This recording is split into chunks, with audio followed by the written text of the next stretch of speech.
Hey basketball coaches and players, today I am going to talk to you about LeBron James versus Michael Jordan and the different styles that they had on offense.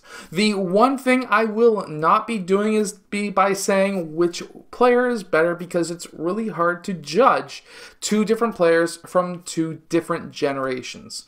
However, what we are going to be breaking down today is the low post game, the perimeter game, as well as their passing ability. So first here we are going to be looking and breaking down Michael Jordan's post game. Now, one thing that you're going to recognize about his post game is the fact that he tries to get around his defender instead of trying to plow through his defender. That is going to be the main difference that you're probably going to be able to see between these two players. Now, with Michael Jordan, he gets that ball. When he gets that ball, he steps into a shot fake, and then he's able to step through, take one dribble, and go up with his shot. Well, in this case, it would be a layup. Now, the thing about Michael Jordan was his hang time. Even though this is slow motion, we can see he's able to stay in the air for a very long time, and the reason, and one of the reasons why it looks like he is in the air for so long, is because he's able to move that ball away from the defender's blocking hand to be able to get that ball up and off the glass. So what I'm going to do here is break down this move really quickly. He does a shot fake. He hasn't lifted up that left foot just yet. He takes that dribble, big step with his right foot. He lands on that right foot with a bent knee. He goes and steps around with his left foot with another bent knee. Why is this important? Well, he's down low. This is going to get him his explosive power to be able to go and attack the rim over top of a pretty big defender. If you take these steps and you're not down low and you're straight up, you're not going to have that high of a jump, which means that you're not going to be able to get around this defender. Now, going with the theme of going around the defender, this is something that Michael Jordan does extremely well, and why some older people who you may call boomers say Michael Jordan has more skills than LeBron. Now, from there, Michael Jordan gets that ball, and he does a quick shoulder fake, like if he's going to spin off and go baseline. That then gets his defender to put a lot more weight over towards his left side. And now with this zoomed in mode, we should be able to see that he does that quick shoulder fake, which then pauses his defender so that now he can attack the middle of the key. Now with him attacking the middle of the key, what happens? Well, he does a quick jump stop. He does a left foot dribble, and then he hops into the middle of the key. Why is this important? Well, by landing on 2 feet at the same time after a dribble, he can now take one more step. That hop from here to here is classified as his first step. He can still take one more step. He could actually go up for a shot fake if his defender wasn't down trying to strip that ball. He could have easily went up for a shot fake and went back in the same direction off the backboard than which he came. However, because that defender was trying to play the second dribble, he's able to go up for a shot right in the middle of the key. Another thing of what you will find with a hop step or a jump stop is with a hop step, when you land on 2 feet, even though he's behind the backboard here, he is attacking the baseline, he's spinning baseline, and he's able to land on both feet. And check that out. If you can actually see that, he's able to land, and he doesn't leave his heel. He doesn't go down onto his heels. He stays on his toes. Why?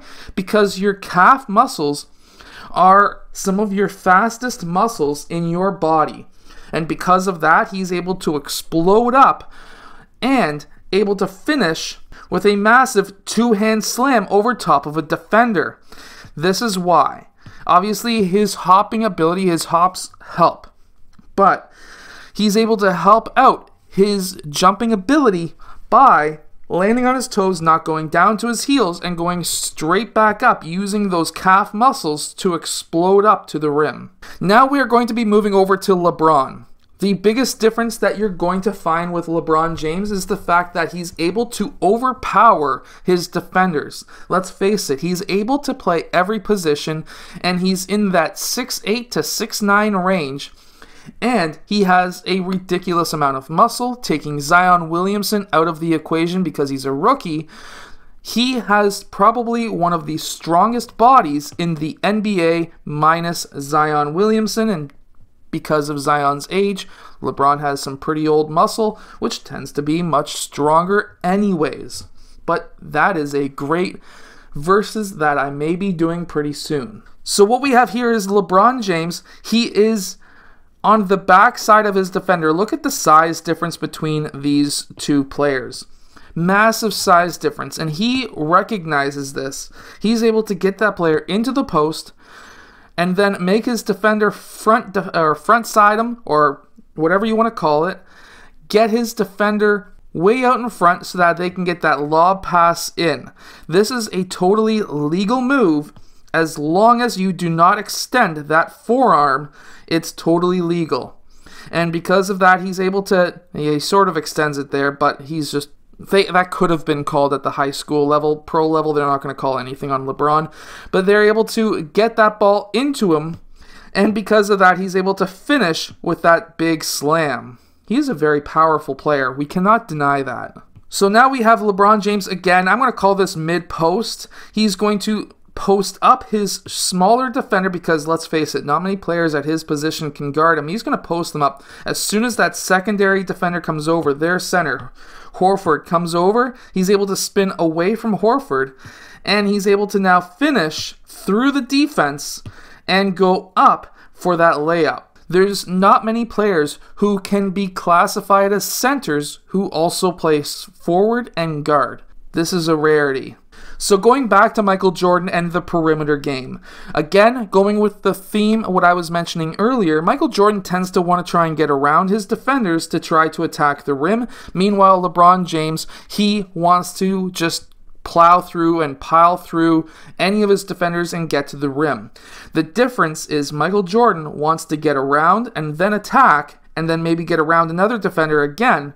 Meanwhile, LeBron James is going to try and just power right through and get to the rim with all his might and strength. So what we have here is Michael Jordan doing a quick crossover, gets rid of his defender, almost breaks his ankles, attacks the middle of the key, and now he's able to go up for the shot. And by the way, he's looking at the rim, but he's still scanning the floor for players that he can pass to. But because he had the open shot, he's going to take the open shot. So now this is a drive from the wing from Michael Jordan. He's attacking the rim. He's able to come down, plant that left foot, that's his pivot, right foot comes down, and he's going to take that shot fake. Now, the reason why he's facing this way is because it's giving him more options. It's giving him the option to go up for that shot fake, and when that player does, he now has two different options. He could step through and take that shot, or because this player is so far out of his ability to defend, Michael Jordan has the wide base, and that's why I was saying that's why he's got a couple of options. He has a wide enough base to be able to go and jump into that defender, throw up a shot, get that foul, and somehow make that shot. Here we have Michael Jordan again. He does a quick shot fake. He's then able, because when he gets that ball, he takes that shot fake, and now he's able to attack that rim with that dead zero step. This is what it all comes down to: footwork. By getting that foot behind him, he's able to push off on his toes and attack that rim. Now, when he's attacking that rim, check out something that he does that LeBron James very rarely does. LeBron James does do it, however. And that is, he's behind the backboard, he's loading up all of his weight, all of his power onto that right leg. He's able to then explode off of 2 feet, having his left foot come around so that he can have the power to go towards the rim. And he's able to finish with a layup. This is something that LeBron James wouldn't be doing. LeBron James would rather go and go up and try to go for that dunk, but instead, Michael Jordan wants to finesse it, not worry about possibly getting blocked, and going up with the layup. So this is what a lot of players and fans will talk about, is his footwork and his ability to use jab steps, jab fakes, and things like that. So he's keeping the ball low here, Michael Jordan is, because he wants to try and swipe through and try to get the foul. Now, he swipes through, tries to get the foul, doesn't work, because if somebody reaches in, he's going to go up for that shot, and it's the same thing as what we see with Kyle Lowry these days.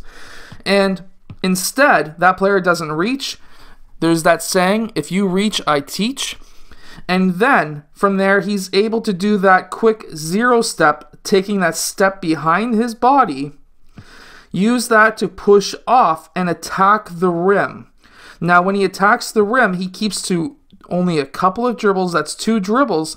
Now, this is his load up step. He takes that right foot and he loads up. He uses that as a pivot to load up, to bring his other left leg through to now attack the rim by going off 2 feet. He has the balance and the core strength to be able to change directions and change hands while in the air.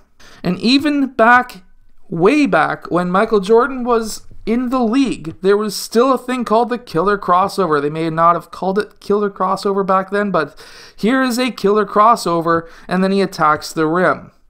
He goes up with 2 hands, staying strong. Now, of course, LeBron James, in at least maybe 5 to 10 years ago, would have slammed something like this. And Michael Jordan is sort of the same when he was younger, but that is still a very nice basket. Now, moving over to LeBron's perimeter game, what we are going to see here is what I was mentioning earlier, which is he just wants to power through and get that shot or that layup. Now, there's nothing wrong with using your size and strength. This is one of the things that basically makes LeBron James different from every other player. That's why we cannot compare LeBron James to Michael Jordan, is because their game is so different. It's not like if you were going to say Kobe Bryant versus Michael Jordan. Their games were very similar, different decades, but very similar. LeBron James, different decade again, but totally different. He uses his power and strength to get to the rim. And here we have him going through a very good defender as well, attacking the rim. Instead of trying to go around players, he wants to attack the rim, get that foul, bring in the help side defender to pass that ball out, and that is what makes him successful. And even when LeBron James wants to try and get around a player, LeBron James's sideways movement is not very quick. It's not quick enough to be able to get any kind of a defender away from him, and that's not a hit on him. He is a very strong, powerful player, but there's 2 different types of muscles. There's the type of muscle that's a quick reactive muscle that you can train, or there's that overall strength and power that LeBron James uses. And that's what we see here. He tries to go around this defender, and it doesn't work. He's able to spin back, and he's able to hit that fadeaway shot. And this is part of his game. That is his move. This is not something that this player, he stopped him from attacking the rim. No, it's not. It's the fact that he knows that he can't beat a player side to side. So he would rather slightly attack that rim and then spin off and then hit that fadeaway jumper. And this is another one, what he can do, because so many players, they are afraid of LeBron James attacking the rim because obviously nobody wants to get postered. So what LeBron James is able to do here is he's able to do a quick jab step dribble, hop step back, and he's able to create enough space to get his shot up. Now, something with Michael Jordan that we will see with passing is his ability to do no-look passes. He knows where his players are going. Really, if you watched any of the Michael Jordan documentaries, if you watched or listened to anything that Michael Jordan has ever said in press conferences, they do a lot of practice. And this is what helps him being able to be the type of passer that he is. So what we have here is he goes up for a shot. He knows it's going to get blocked. He passes over to Pippen. Michael Jordan is now after that shot, or pass I should say, is attacking that rim. After that shot fake, technically I guess you could call it that. Now he attacks that rim, Pippen passes it back, and he's able to finish with a dunk. Now the difference that we see between Michael Jordan and LeBron is, with LeBron, his passing ability comes from the fact that teams want to double and triple team him, especially when he starts getting into the key. As we can see here, we have 1, 2, 3, 4, and of course 5 sets of eyes on LeBron James attacking the rim. Meanwhile, because that happens with the other teams, he has 1 option, 2 option, 3 option, and 4 options open to now pass to.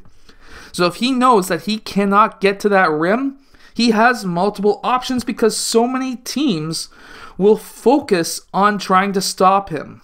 And when you are a magnet for defenders, look, 1, 2, 3, 4, 5. When you're a magnet for defenders to look at you to try to stop you, you automatically have to become a good passer. And because of that, he's able to attack the rim. He has a player cutting baseline. He's got a player who's doing a down cut who may be open, and that's who he passes to because, of course, Fox is wide open in this play. I hope that this video has helped you become a better basketball player and compare these two players from totally different generations to each other. I hope that you've enjoyed. Hit that like button and subscribe.